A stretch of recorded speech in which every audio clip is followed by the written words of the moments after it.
Selamat siang semuanya, perkenalkan saya Maria Belastia Mangkur, bisa dipanggil Bella, saya dari Prodi Sosial Ekonomi Pertanian kelas 2020D.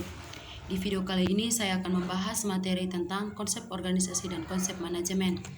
Adapun materi yang akan saya bahas yaitu yang pertama konsep dasar organisasi, yang kedua pengertian organisasi, yang ketiga organisasi-organisasi yang diklarifikasikan berdasarkan sasaran, yang keempat pandangan umum tentang organisasi-organisasi, yang kelima manajemen dalam organisasi.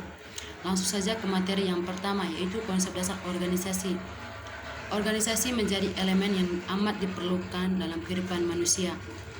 Organisasi membantu kita dalam melaksanakan hal-hal atau kegiatan-kegiatan yang tidak dapat dilaksanakan dengan baik dengan sebagai individu. Di samping itu, dapat dikatakan lagi bahwa organisasi-organisasi membantu masyarakat, membantu kelangsungan pengetahuan dan ilmu pengetahuan. Ia pun merupakan sumber penting aneka macam karir dalam masyarakat. Yang kedua, kita bahas pengertian organisasi. Pada dasarnya, pengertian organisasi dapat dibedakan menjadi dua macam, yaitu organisasi arti statis dan organisasi dalam arti dinamis. Yang pertama, kita membahas organisasi dalam arti statis. Organisasi dalam arti statis berarti melihat organisasi sebagai sesuatu yang tidak bergerak atau diam. Melihat organisasi sebagai sesuatu yang tidak bergerak berarti melihat organisasi itu seperti yang tergambar dalam bagan organisasi yang beraneka ragam. Yang kedua, organisasi dalam arti dinamis. Organisasi dalam arti dinamis berarti memandang organisasi sebagai suatu organ yang hidup, sesuatu organisme yang dinamis.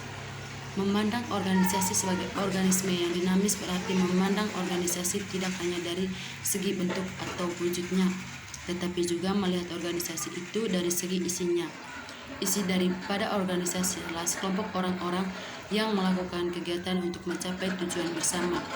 Yang ketiga, organisasi-organisasi yang diklarifikasikan berdasarkan sasaran. Setiap organisasi dibentuk dengan tujuan mencapai sasaran atau saranan-saranan tertentu. Secara luas, sasaran dapat dirumuskan sebagai memuaskan kebutuhan, keinginan, atau sasaran-sasaran para anggotanya. Kita dapat mengklarifikasikan sesuatu organisasi sesuai dengan sasaran-sasaran khusus para anggotanya yang berusaha dipenuhi. Sebagai contoh dapat dikemukakan adanya hal-hal berikut. Yang pertama, organisasi pelayanan yang siap membantu orang-orang tanpa menuntut pembayaran penuh dari masing-masing pihak yang menerima servis yang bersangkutan. Yang kedua, organisasi-organisasi ekonomi, yaitu organisasi-organisasi yang menyediakan barang-barang atau jasa-jasa sebagai imbalan untuk pembayaran dalam bentuk tertentu. Yang ketiga, organisasi-organisasi religius yang memenuhi kebutuhan spiritual dari anggotanya. Organisasi-organisasi perlindungan yang memberikan perlindungan kepada orang-orang dari bahaya. Yang keempat, organisasi-organisasi pemerintah yang memenuhi kebutuhan akan keteraturan dan kontinuitas. Yang kelima, organisasi-organisasi sosial, yaitu organisasi-organisasi yang memenuhi kebutuhan sosial orang-orang untuk mencapai kontak dengan orang lain, kebutuhan akan identifikasi dan bantuan timbal balik. Yang keempat, kita akan membahas pandangan umum tentang organisasi-organisasi. Elemen inti sesuatu organisasi adalah orang-orang manusia yang berinteraksi. Interaksi dan demikian merupakan kondisi yang diperlukan sekaligus kondisi yang cukup guna menetapkan eksistensi organisasi yang ada. Di samping itu, setiap organisasi juga memiliki elemen-elemen yang bekerja, yakni sumber daya yang mendeterminasi keefektifan organisasi tersebut. Elemen-elemen kerja mencakup sumber-sumber daya non-manusia dan kemampuan orang-orang. Kemampuan orang-orang mencakup kemampuan untuk bertindak, kemampuan untuk mempengaruhi orang-orang lain, dan kemampuan untuk memanfaatkan konsep-konsep. Pihak manajemen perlu menetapkan tugas-tugas apa yang perlu dilaksanakan, siapa yang harus melaksanakannya, dan siapa saja yang akan mengambil keputusan-keputusan tentang tugas-tugas tersebut. Dalam dunia nyata, banyak kondisi yang mempengaruhi bagaimana perorganisasian akan dilaksanakan. Aktivitas manusia yang terorganisasi timbul karena sesuatu. Yang pertama, pembagian kerja yang logis dan sesuatu. Yang kedua, sistem koordinasi.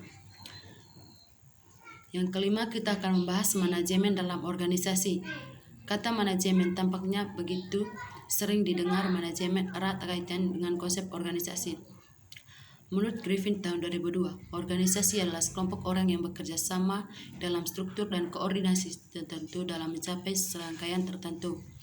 Berbagai organisasi memiliki tujuan yang berbeda-beda tergantung pada jenis organisasinya. Yang pertama, peran manajemen dalam organisasi efektif dan efisien. Manajemen sangat diperlukan agar tujuan dari organisasi dapat dicapai secara efektif dan efisien. Menurut Peter F. Drucker adalah mengerjakan pekerjaan yang benar, doing right thing. Sedangkan efisien menurutnya adalah mengerjakan pekerjaan yang tepat, doing right things. Yang kedua, fungsi-fungsi manajemen. Fungsi-fungsi manajemen adalah serangkaian kegiatan yang dijalankan dalam manajemen berdasarkan fungsi masing-masingnya dalam mengikuti satu tahapan-tahapan tertentu dalam pelaksanaannya. Fungsi manajemen sebagai diterangkan oleh Nicholas tahun 1997 terdiri dari 4 fungsi, yaitu yang pertama perencanaan atau planning, yaitu proses yang menyangkut upaya yang dilakukan untuk mengantisipasi kecenderungan di masa yang akan datang dan pembentukan strategi dalam teknik yang tepat untuk mewujudkan target atau organisasi. Yang kedua, pengorganisasian atau organizing, yaitu proses menyangkut bagaimana strategi dan teknik yang telah dirumuskan dalam perencanaan didesain dalam sebuah struktur organisasi yang cepat dan tangguh.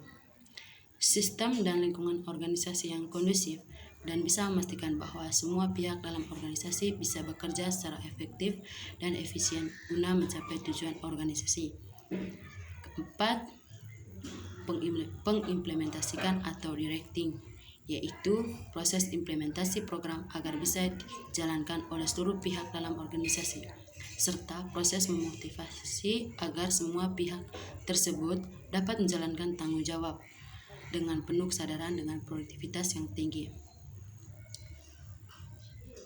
Yang kelima, pengendalian dan pengawasan atau controlling, yaitu proses yang dilakukan untuk memastikan seluruh rangkaian kegiatan yang telah direncanakan, diorganisasikan, diimplementasikan bisa berjalan sesuai dengan target yang diharapkan sekalipun sebagai perubahan terjadi dalam lingkungan bisnis yang terjadi.